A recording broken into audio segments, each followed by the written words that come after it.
বড় ভাইয়ের হাত ধরে রাজনীতিতে এসে সেই বড় ভাইকেই হারিয়ে এমপি নির্বাচিত হলেন আপন ছোট ভাই। একই আসনে একই পরিবারের দুই ভাই দুই দলের প্রার্থী হয়ে নির্বাচনে লড়েছিলেন। এ যেন ভাইয়ে ভাইয়ে ভোট যুদ্ধ।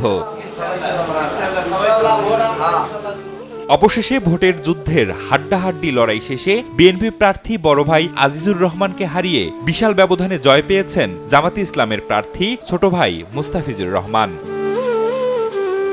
যার কাছে রাজনীতি শেখা, রাজনীতির মাঠে সেই বড় ভাইকে নির্বাচনে হারানোয় পুরো এলাকায় দেখা গেছে চাঞ্চল্য।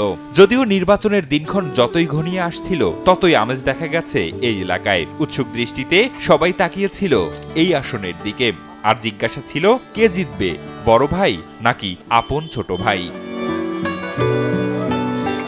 একই আসনে প্রতিদ্বন্দ্বী দুই ভাইয়ের লড়াই আলোচনায় ছিল দেশ জুড়ে। ত্রয়োদশ জাতীয় সংসদ নির্বাচনে কুড়িগ্রাম ৪ আসনে দেখা মেলে বিরল এই পরিস্থিতির। এই আসনে দাঁড়িপাল্লা প্রতীক নিয়ে ১,০৮,২১০ ভোট পেয়ে জয়ী হয়েছেন জামাতে ইসলামের প্রার্থী মুস্তাফিজুর রহমান। তবে নিকটতম প্রতিদ্বন্দ্বী তারই আপন বড় ভাই বিএনপি প্রার্থী আজিজুর রহমান ধানের শীষ প্রতীকে পেয়েছেন ৮৪,৪২৩ ভোট।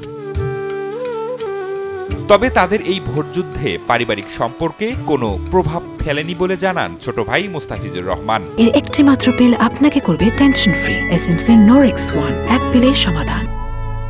তার রাজনীতির মাঠের গুরুজন তারই বড় ভাই আজিজুর রহমানের দিক নির্দেশনা নিয়েই এলাকার উন্নয়ন পরিকল্পনা করতে চান তিনি। বড় ভাই আমার, তাকে শ্রদ্ধাও করবো, তাকে সম্মান করবো। আমি সর্বাত্মকভাবে চেষ্টা করবো কোনো বিরোধে অথবা তাকে কোনো অপমানজনক কোনো বিষয়ে আমি জড়াতে যাব না। বিএনপি প্রার্থী বড় ভাই আজিজুর রহমান এবং জামাতে ইসলামের প্রার্থী মুস্তাফিজুর রহমানের নির্বাচনী ভোটের লড়াইয়ে কোনো সংঘাতের ঘটনা ঘটেনি। নির্বাচন শেষে দুই ভাইয়ে ফিরেছেন নিজেদের বাড়িতে। পারস্পরিক সম্মান প্রদর্শন করে রাজনৈতিক লড়াইও যে সুস্থভাবে করা যায় তারই অনন্য দৃষ্টান্ত স্থাপন করেছেন কুড়িগ্রাম ৪ আসনের এই দুই ভাই।